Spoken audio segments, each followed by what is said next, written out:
Bunga di Batu Cadas. Audiobook oleh Novel Silat. Jilid 10 Part 5. Ketika Pangeran Mangkubumi sudah keluar dari regol halaman, barulah wajahnya menjadi berkerut-merut. Kematian Rudira sangat menarik perhatiannya. Justru karena ia putra pangeran. Rana Kusuma yang berhubungan rapat sekali dengan Kumpeni, tetapi putranya telah terbunuh oleh sebutir peluru. Apakah ada orang lain yang membunuhnya dengan senjata api itu dengan maksud untuk menghilangkan jejak, berkata Pangeran Mangkubumi di dalam hatinya.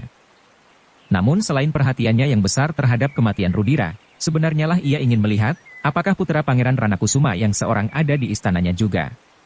Tetapi Pangeran Mangkubumi tidak melihatnya sama sekali. Ia tidak melihat anak muda yang berada di padepokan Jati Aking itu. Namun dalam pada itu, kedatangan Pangeran Mangkubumi yang justru mendahului para bangsawan yang lain itu, kemudian bahkan menambah keyakinan Pangeran Rana Kusuma. Petani di Sukawati itu benar-benar Pangeran Mangkubumi dalam bentuknya yang lain. Tetapi Pangeran Rana Kusuma tidak sempat memikirnya dalam keadaannya itu, karena sepeninggal Pangeran Mangkubumi, maka keluarga Pangeran Rana Kusuma yang terdekat mulai berdatangan, beberapa di antara mereka langsung pergi ke ruang dalam melihat jenazah Raden Rudira yang terbujur diam, sedang beberapa orang yang lain pergi ke bilik Warih yang masih saja menangis. Kepada setiap orang yang menanyakan Raden Ayu Galihwarit, maka Pangeran Rana Kusuma, maupun Warih yang menjawab di sela-sela isaknya, mengatakan bahwa ibu Raden Rudira itu terpaksa diungsikan karena kejutan perasaan yang amat sangat. Dengan demikian, semakin tinggi matahari, pendapat Rana Kusuma pun menjadi semakin penuh, sedang para pelayan di belakang pun menjadi semakin sibuk. Beberapa orang perempuan bangsawan berkumpul di ruang tengah merangkai bunga mawar dan melati untuk menghiasi usungan yang akan membawa Raden Rudira ke makam keluarga para bangsawan. Namun demikian, meskipun pendapat Rana Kusuman itu sudah menjadi penuh, namun ternyata masih ada seorang yang ditunggu oleh Pangeran Rana Kusuma. Seorang yang selama ini seakan-akan telah tersisih dari hatinya. Seorang yang selama ini seakan-akan telah disingkirkannya dari istananya meskipun ia adalah putranya sendiri. Dan kini, tiba-tiba saja ia menunggu dengan hati yang gelisah kedatangan anak laki-lakinya yang seorang itu, Juiring, yang lahir bukan dari seorang perempuan bangsawan yang setingkat dengan Raden Ayu Galihwarit. Tetapi yang ditunggunya itu tidak juga segera datang. Sementara istana Rana Kusuman menjadi semakin sibuk, maka utusan yang berpacu ke Jati Sari sejak sebelum fajar telah melintasi Bulak Panjang. Jarak yang akan dicapainya sudah tidak begitu jauh lagi. Apalagi kuda yang dipergunakannya adalah seekor kuda yang tegar dan kuat. Beberapa orang petani yang ada di sawahnya terkejut melihat kuda yang berpacu dengan kecepatan yang tinggi. Menilik pakaian yang dikenakan oleh penunggangnya, orang itu tentu bukan petani biasa yang sedang bepergian jauh. Tetapi orang itu tentu seorang priai dari kota, atau seorang abdi dalam di Keraton Surakarta. Tentu orang itu akan pergi ke Jati Aking, desis seseorang. Yang lain pun menganggukkan kepalanya. Mereka tahu bahwa di Jati Aking ada seorang putra bangsawan yang tinggal bersama dengan Kiai Danatirta sekeluarga. Ternyata utusan itu tidak memerlukan waktu yang lama lagi untuk mencapai Jati Aking. Sejenak kemudian kudanya sudah berderap memasuki jalan yang menuju ke regol padepokan Kiai Danatirta. Derap kaki kuda itu ternyata telah mengejutkan penghuni padepokan kecil itu. Beberapa orang dengan dada yang berdebar-debar menengok ke halaman. Ketika yang dilihatnya hanyalah seorang penunggang kuda, dan sikapnya pun agaknya tidak mencurigakan, maka seorang di antara mereka pun mendekatinya dan bertanya apakah yang dicarinya di padepokan itu. "Aku akan bertemu dengan Raden Juiring," berkata utusan itu. "Siapakah Kisana?" "Aku adalah salah seorang abdi Rana Kusuman." "Oh," orang itu mengangguk-angguk, "silahkan. Silahkan duduk di pendapa. Aku akan menyampaikannya kepada Kiai Danatirta." Raden Juiring sendiri kini sedang berada di sawah. Utusan itu pun kemudian duduk di pendapa ditemui oleh Kiai Danatirta, sementara seorang cantrik dengan tergesa-gesa pergi ke sawah memanggil Juiring dan saudara-saudara seperguruannya. "Kedatangan Kisanak telah mengejutkan kami," berkata Kiai Danatirta kemudian. "Aku mendapat perintah dari Pangeran Rana Kusuma untuk menyampaikan sepucuk surat kepada Raden Juiring." Oh, Kiai Danatirta mengangguk-angguk. Namun hampir di luar sadarnya ia bertanya, "Kenapa bukan Ki Dipanala?" Biasanya Ki Dipanala yang diutusnya kemari. Bahkan pernah Ki Dipanala hampir saja terbunuh oleh beberapa orang penyamun di Bulak Jati Aking.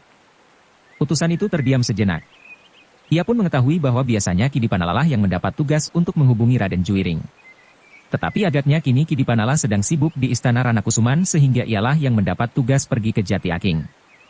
Karena utusan itu tidak menjawab, maka Kiai Danatirta pun kemudian bertanya pula, "Tetapi bukankah Ki Dipanala tidak mengalami sesuatu?" Utusan itu menggelengkan kepalanya. Jawabnya, "Tidak Kiai. Ki Dipanala selamat-selamat saja. Tetapi ia sedang terlalu sibuk sehingga ia tidak dapat datang ke padepokan ini." Karena itu, maka kali ini akulah yang mendapat tugas itu. Kia Danatirta tidak mendesak lagi. Meskipun ada semacam kecemasan yang menyentuh hatinya, karena orang tua itu mengetahui bahwa seisi istana Ranakusuman telah membenci Ki Dipanala, dan bahkan beberapa orang telah berusaha untuk membunuhnya. Karena itu, maka pembicaraan mereka pun tidak lagi berkisar kepada Ki Dipanala dan surat yang dibawa oleh utusan itu. Mereka menunggu kedatangan Juwiring, karena surat itu ditujukan kepadanya. Yang mereka bicarakan kemudian adalah keadaan padepokan itu. Tanah yang subur, pepohonan yang hijau dan petani yang rajin bekerja menggarap sawah mereka. Sejenak kemudian, ketika seorang pelayan telah menghidangkan semangkuk minuman dan beberapa potong makanan, barulah Juwiring datang diiringi oleh Buntal dan Arum yang juga sedang berada di sawah menyampaikan makan kakak-kakak seperguruannya. Dengan dada yang berdebar-debar, Juwiring yang masih dilekati lumpur itu langsung naik ke pendapa. Seakan-akan ia tidak sabar lagi mendengar kabar apakah yang dibawa oleh orang itu, sehingga ia tidak sempat pergi ke pakiwan mencuci kaki dan tangannya. Demikian juga Buntal dan Arum. Meskipun mereka tidak mendekat, tetapi mereka pun duduk di bibir lantai pendapa itu. "Kau tidak mencuci kakimu dahulu?" bertanya Kiai Danatirta. "Aku ingin segera tahu, kabar apakah yang dibawa oleh utusan ini?" jawab Juwiring. Utusan itu pun menganggukkan kepalanya dalam-dalam. Katanya kemudian, "Raden, aku hanya seorang utusan. Aku persilahkan Raden menerima surat ayahanda. Segala sesuatu sudah tercantum di dalam surat itu." Dan barangkali Raden bertanya di dalam hati, kenapa bukan Ki Dipanala yang datang? Dapatlah aku beritahukan bahwa Ki Dipanala sedang sibuk di istana ayahanda Raden. Itulah sebabnya aku yang datang kemari membawa surat ayahanda Raden itu. Dada Juwiring menjadi semakin berdebar-debar. Dengan jari-jari yang gemetar maka disobeknya surat yang dibawa oleh utusan itu. Huruf demi huruf dibacanya dengan saksama. Kiai Danatirta hanya memandanginya saja dengan tegang. Ia tidak dapat ikut membaca surat itu, meskipun dari tempatnya ia dapat melibat huruf yang tidak jelas dengan sandangannya. Suku, wulu, layar, pepet dan sebagainya. Namun di dalam keseluruhannya Kiai Danatirta tidak dapat mengikuti bunyi tulisan itu. Orang tua itu menjadi semakin berdebar-debar ketika ia melihat dahi Juwiring yang berkerut-merut. Kemudian wajah anak muda itu menjadi tegang dan sorot matanya memancarkan kegelisahan yang sangat. Tiba-tiba Raden Juwiring memandang utusan itu dengan tajamnya. Dengan suara gemetar ia bertanya, "Jadi terjadi kecelakaan atas Adimas Rudira?" Utusan itu menganggukkan kepalanya sambil menjawab, "Ya Raden." "Apakah yang terjadi?" Kiai Danatirta bertanya. Buntal dan Arum pun tertarik pada pertanyaan Juwiring itu sehingga mereka bergeser setapak maju. "Juwiring," berkata Kiai Danatirta kemudian, "coba, katakan, apakah yang telah terjadi dengan adikmu itu?" Dengan suara yang bergetar, Juwiring pun mengatakan isi surat yang dengan serba singkat menceritakan peristiwa yang telah menimpa Raden Rudira. Oh, wajah Kiai Danatirta pun menjadi tegang. "Jadi apakah benar pendengaranku, bahwa Raden Rudira terbunuh?" "Ya ayah. Begitulah bunyi surat ini. Karena itulah maka aku telah dipanggil oleh ayahanda untuk segera kembali sekarang juga." "Apakah benar begitu?" bertanya Kiai Danatirta kepada utusan itu. "Ya Kiai. Demikianlah yang telah terjadi. Itulah sebabnya Ki Dipanala menjadi terlampau sibuk, karena tidak ada orang lain yang dapat membantu kesibukan bukan saja penyelenggaraan jenazah Raden Rudira, tetapi juga kesibukan batin Pangeran Ranakusuma." "Bagaimana dengan Ibunda Galihwarit?"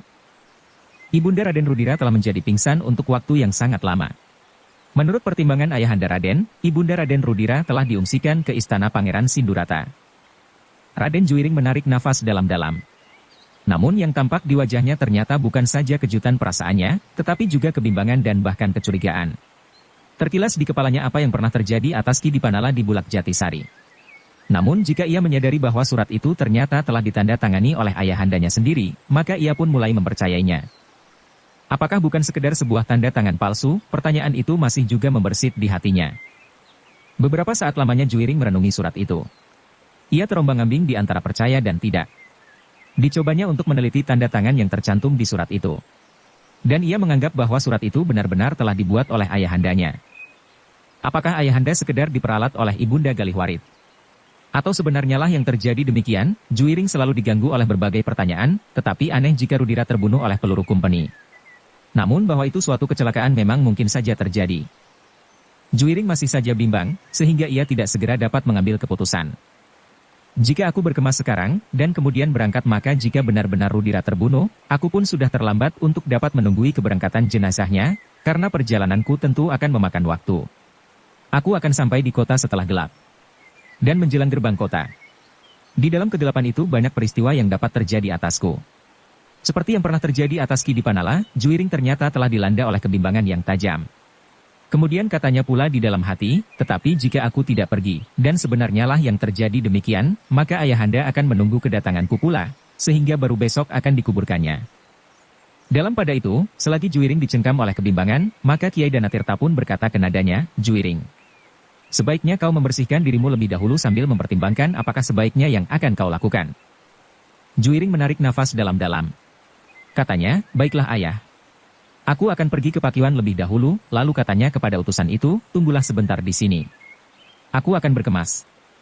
Demikianlah ketika kemudian Juiring pergi ke belakang, ternyata Kiai Danatirta dan kedua muridnya yang lain pun segera menyusul, sehingga mereka sempat mengadakan pembicaraan sebentar. Juiring, bertanya gurunya, apakah kau yakin bahwa surat itu adalah surat ayahandamu Pangeran Ranakusuma? Ya ayah. Jika demikian, pergilah. Betapapun juga, seorang ayah tentu tidak akan berbuat sejauh yang kau ragukan, meskipun pengaruh Raden Ayu Galihwarit cukup besar. Apalagi kecelakaan itu memang mungkin terjadi atas Raden Rudira. Karena, kata-kata Kiai Danatirta terputus. Ia sadar, bahwa tidak seharusnya Juiring mengetahui kelemahan ibu tirinya. Menurut perhitungannya, tentu Raden Rudira pada suatu saat mengetahui apa yang dilakukan oleh ibunya. Dan kemungkinan yang parah itu terjadi karena agaknya Raden Rudira menaruh dendam kepada kumpeni yang telah melanggar pagar ayu itu. Juiring menunggu Kiai Danatirta menyelesaikan kata-katanya, tetapi ternyata gurunya itu berkata, jika tulisan itu benar-benar tulisan tangan ayahandamu, aku percaya Juiring. Karena itu pergilah. Tetapi jangan sendiri. Bawalah buntal bersamamu. Karena, kata-kata Kiai Danatirta terputus. Ia sadar, bahwa tidak seharusnya Juiring mengetahui kelemahan ibu tirinya. Menurut perhitungannya, tentu Raden Rudira pada suatu saat mengetahui apa yang dilakukan oleh ibunya. Dan kemungkinan yang parah itu terjadi karena agaknya Raden Rudira menaruh dendam kepada kumpeni yang telah melanggar pagar ayu itu. Aku akan ikut serta ayah. Ah, kau bersama ayah di padepokan ini. Jika kau juga pergi, siapakah yang akan membantu ayah dan ayah tentu akan menjadi kesepian, karena Juiring tidak akan kembali besok atau lusa. Tentu ia memerlukan waktu sedikitnya sepekan. Tetapi seperti biasanya, Arum tidak mau merubah keinginannya. Dengan wajah yang berkerut-merut ia berkata, aku akan ikut bersama Kakang Juiring dan Kakang Buntal. Kiai Danatirta menarik nafas dalam-dalam. Anak perempuannya itu memang berhati keras. Namun demikian ia masih berusaha mencegahnya, Arum. Apakah yang akan kau lakukan di Istana Ranakusuman? Kau tidak dikenal orang. Kau tentu akan tersisih saja dan bahkan kau akan merasa dirimu terlampau kecil karena kau anak padepokan. Kau tidak akan mempunyai arti apa-apa di sana. Berbeda dengan putri-putri bangsawan yang masih mempunyai saluran keluarga dekat atau jauh. Tetapi Arum tetap pada pendiriannya. Sambil bermain-main dengan ujung kain panjangnya ia berkata dalam nada yang rendah, aku dapat tinggal di rumah Paman Dipanala. Katanya rumah itu dekat sekali dengan Istana Ranakusuman. Kiai Danatirta yang sudah mengenal sifat Arum tidak berusaha melarangnya lagi. Semakin ia dilarang, keinginannya rasa-rasanya menjadi semakin melonjak. Meskipun ia dapat memaksa anak itu agar tidak pergi, tetapi anak itu akan menjadi kecewa dan selama beberapa hari ia akan selalu dibayangi oleh kekecewaannya itu. Wajahnya akan menjadi gelap dan kadang-kadang berbuat sesuatu yang tidak sewajarnya. Ada juga kebengalan ibunya yang tampak pada Arum, berkata Kiai Danatirta di dalam hatinya. Dan karena itu, maka katanya kemudian, Arum, jika kau memang ingin pergi bersama mereka, jagalah dirimu baik-baik. Kau akan berada di dalam suatu lingkungan yang belum kau kenal. Berbeda sekali dengan pergaulan di padepokan ini. Kakang Buntal juga akan memasuki pergaulan yang asing, tetapi semasa kecilnya Buntal pernah tinggal di rumah seorang bangsawan, sehingga ia sudah mengenal unggah-ungguh dan tata pergaulan di Istana Ranakusuman. Kau tidak dapat memanggil Juiring dengan sebutan sehari-hari yang kau pakai di padepokan ini. Kau harus memanggil seperti seharusnya. Bagaimana aku harus memanggil? Seperti pada saat Juiring datang kemari. Oh, Arum mengangguk-anggukkan kepalanya, aku mengerti.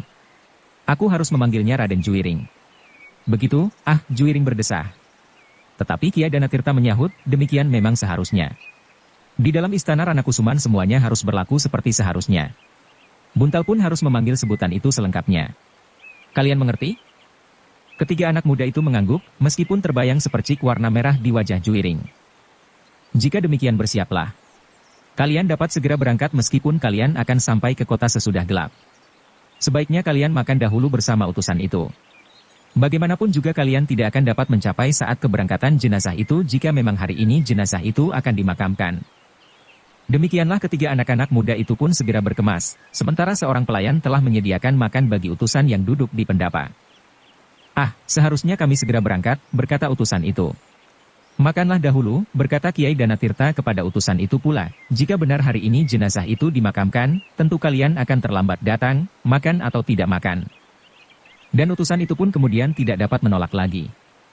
Baru setelah mereka selesai, dan setelah Kiai Danatirta memberikan beberapa pesan kepada murid-muridnya, maka mereka pun segera berangkat meninggalkan Jati Aking. Karena mereka harus berkuda maka Arum pun terpaksa mengenakan pakaian seorang laki-laki. "Sebaiknya kau tinggal di rumah pamanmu Ki Dipanala," sekali lagi ayahnya berpesan ketika ia melepaskan anaknya di regol halaman. Sementara itu, ketika Raden Juiring bersama kedua saudara seperguruannya dan utusan ayahandanya itu berpacu di sepanjang Bulak Jatisari, maka di istana Ranakusuman pun menjadi semakin sibuk. Ki Dipanala menasihatkan agar Pangeran Ranakusuma mengambil keputusan, apakah ia akan menunggu Raden Juiring atau tidak. Tetapi, berkata Ki Dipanala, jika Pangeran menunggu maka mereka yang sudah berada di sini akan menjadi gelisah, karena tentu baru besok jenazah itu dimakamkan. "Jadi bagaimanakah sebaiknya menurut pertimbanganmu?" "Sebaiknya jenazah itu dimakamkan hari ini, Pangeran." Pangeran Ranakusuma mengangguk-angguk. Ia pun kemudian menemui beberapa orang tua, termasuk Pangeran Sindurata yang sudah ada di pendapa itu pula. "Buat apa kau mempertimbangkan anak itu?" berkata Pangeran Sindurata, "lupakan saja anak itu. Kau masih mempunyai seorang anak perempuan yang kelak tentu akan mendapatkan jodohnya. Dan kau akan mendapatkan ganti Rudira yang malang itu." Terasa sesuatu bergejolak di dalam hati Pangeran Ranakusuma. Di dalam keadaan yang demikian, Juiring terasa sangat penting artinya bagi dirinya. Namun karena ia sadar bahwa para tamu sudah menjadi semakin banyak, ditahankannya saja hatinya.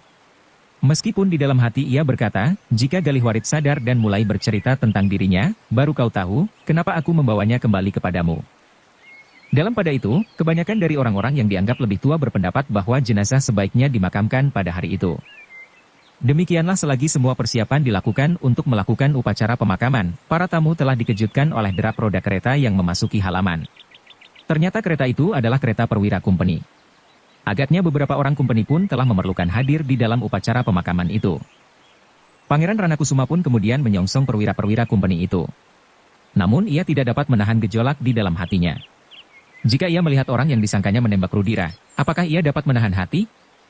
Namun ternyata yang turun dari kereta itu adalah seorang perwira yang jarang sekali berada di Surakarta. Perwira yang justru mondar-mandir antara Semarang dan Surakarta. "Kenapa Dorep ini yang datang?" bertanya Pangeran Ranakusuma di dalam hatinya. Terasa dada Pangeran Ranakusuma menjadi sesak. Tetapi ia berusaha untuk menyembunyikan gejolak perasaannya. Dipersilahkannya Dorep dan seorang perwira yang lain naik ke pendapa dan duduk di antara para bangsawan. Kenapa orang yang jarang berada di Surakarta inilah yang mewakili kawan-kawannya? Pertanyaan itu selalu mengganggu perasaan Pangeran Ranakusuma, agaknya kumpeni menyadari bahwa sesuatu telah terjadi. Perwira yang menembak Rudira itu tentu menyadari bahwa pelurunya ternyata telah mengenai justru anak laki-laki Galihwarit sendiri. Karena itulah maka mereka mengirimkan orang yang jarang sekali tampak di Surakarta. Namun kemudian Pangeran Ranakusuma menganggap bahwa agaknya memang lebih baik demikian, agar ia tidak dibakar oleh goncangan perasaan yang sukar terkendali. Seperti yang kemudian diputuskan, maka jenazah Raden Rudira pun dimakamkan pada hari itu juga tanpa menunggu Raden Juiring. Diiringi oleh para bangsawan dan bahkan utusan resmi dari Kanjeng Susuhunan Pakubuana, jenazah Raden Rudira dengan kereta telah dibawa ke makam untuk dibaringkan selama-lamanya. Ketika matahari kemudian turun di sisi barat dari wajah langit yang kemerah-merahan, makam itu telah menjadi sepi. Yang tinggal hanyalah beberapa orang yang masih menyelesaikan pemasangan nisan batu yang besar yang berwarna hitam kelam. Orang-orang yang tinggal itu pun segera menyelesaikan pekerjaannya. Sekali-sekali mereka menengadahkan wajahnya memandang langit yang kemerah-merahan. Kemudian mengusap keringat di badannya dengan tangannya. Namun dengan demikian punggungnya justru menjadi kotor oleh tanah yang melekat pada jari-jarinya yang basah itu. Sejenak kemudian mereka pun mengemasi alat-alat mereka. Sebentar lagi mereka akan meninggalkan batu nisan yang diam membeku di antara batu-batu nisan yang lain. Namun mereka mengerutkan keningnya ketika mereka melihat seorang menghampiri makam yang masih baru itu. "Kisanak," berkata orang itu, "apakah ini makam Raden Rudira yang baru saja meninggal itu?" "Ya," jawab salah seorang dari mereka yang baru saja menyelesaikan pekerjaannya itu. Orang itu mengangguk-anggukkan kepalanya. "Lalu, kenapa Raden Rudira ditembak oleh kumpeni?" "Ah, tentu kami tidak mengetahuinya," jawab orang yang sudah siap untuk meninggalkan batu nisan itu, "tidak seorang pun yang mengetahuinya." "Selama pemakaman apakah kau tidak mendengar salah seorang membicarakannya?" Semua orang bertanya-tanya. Para bangsawan itu pun bertanya. Tanya. Apalagi aku? Orang itu mengangguk-angguk pula. Perlahan-lahan ia mendekati makam itu. Dirabanya batu nisan yang masih baru itu. Siapakah kau? Bertanya salah seorang pekerja makam itu. Aku datang dari jauh. Siapa? Dan apa hubunganmu dengan Raden Rudira? Tidak ada hubungan apa-apa. Tetapi Raden Rudira pernah mengunjungi padukuhanku, bahkan singgah di rumahku. Di mana rumahmu? Mangkubumi bergumam. Sukawati. Aku seorang petani dari Sukawati. Sukawati? Begitu jauh? Ya. Begitu jauh. Tetapi Raden Rudira pernah datang ke rumahku yang jauh itu. Sayang, bahwa aku hanya dapat mengunjungi makamnya. Para pekerja di kuburan itu memandanginya sejenak. Petani dari Sukawati itu berdiri tepekur di sisi makam yang masih baru itu. Orang asing itu memang sewenang-wenang, terdengar ia berdesis. Sejenak kuburan itu menjadi sepi. Para pekerja saling berpandangan sejenak. Kemudian mereka pun memandang orang yang menyebut dirinya petani dari Sukawati itu. Tetapi petani itu sama sekali tidak menggeser pandangan matanya dari nisan yang masih baru itu. Raden Rudira adalah anak yang baik. Kenapa ia harus mati muda? Kumpeni sama sekali tidak mempertimbangkan akibat yang dapat merusak hati dan jantung orang tuanya. Terlebih-lebih ibundanya. Dan sekarang Raden Ayu Galihwarit itu menderita. Bahkan mungkin untuk selama sisa hidupnya, para pekerja itu masih mendengarkannya. Kisanak, berkata petani itu kemudian sambil berpaling, perbuatan ini bukan saja menyakiti hati ayahanda dan ibundanya. Tetapi menyakiti hati kita semuanya. Apakah itu terasa di hati Kisanak? Tidak seorang pun yang segera menjawab. Kita merasakan betapa pahitnya bekerja untuk sesuap nasi. Kau menggali kubur, dan aku setiap hari berjemur di terik matahari. Apakah yang kita dapatkan? Sedang orang-orang asing di sini hidup mewah dan lebih dari itu mengangkut segala macam hasil tanah ini atas dasar perjanjian dengan para bangsawan. Petani itu berhenti sejenak. Ditatapnya wajah para pekerja tanah pekuburan itu seorang demi seorang. Namun tiba-tiba salah seorang dari mereka berkata, aku tidak tahu apa-apa Kisanak. Petani dari Sukawati itu menganggukkan kepalanya, aku juga tidak berani berkata begitu jika di antara kita ada orang-orang yang sudah dapat mengenyam kenikmatan hidup sekarang ini, apapun caranya. Tetapi kematian seorang anak muda bangsawan yang baik ini, tentu tidak akan dapat kita biarkan begitu saja. Jika terhadap anak-anak muda bangsawan Kumpeni sudah berani berbuat demikian, apalagi terhadap kita jika kita membiarkan kepala kita diinjaknya. Tiba-tiba saja para pekerja itu menganggukkan kepak. Bahkan salah seorang dari mereka, pekerja yang paling muda berkata, ya. Mereka menganggap bangsa kita sebagai bangsa yang rendah. Kakekku adalah seorang bebahu kademangan yang dihormati oleh tetangga-tetangganya. Tetapi pada suatu ketika, seorang asing meludahinya di muka umum karena kakekku berbuat sesuatu yang dianggapnya salah. Kita memang sudah dihinakan, berkata petani itu. Tetapi pekerja yang lain berkata, aku tidak tahu apa-apa. Aku bekerja untuk mencari nafkah. Jika aku berbuat sesuatu di luar urusanku, maka aku akan mengalami bencana sehingga anak istriku tidak akan dapat makan. Mereka akan menjadi kelaparan dan barangkali mengalami nasib yang lebih jelek lagi. Itu adalah suatu contoh kesewenang-wenangan yang baik sekali, sahut petani itu, meskipun kau tidak ikut apa-apa, tetapi pernyataanmu itu justru suatu bukti dari sikap mereka terhadap kita. Sudahlah Kisanak, berkata pekerja kuburan itu, aku minta diri untuk beristirahat sejenak. Malam nanti aku harus pergi meronda untuk mendapat tambahan upah buat hidup sehari-hari. Petani dari Sukawati itu tidak dapat menahan mereka. Seorang demi seorang mereka minta diri sehingga akhirnya kuburan itu menjadi semakin sepi. Bersambung ke jilid 11 part 1. Dukung kami dengan subscribe, follow, like, komen dan share. Terima kasih.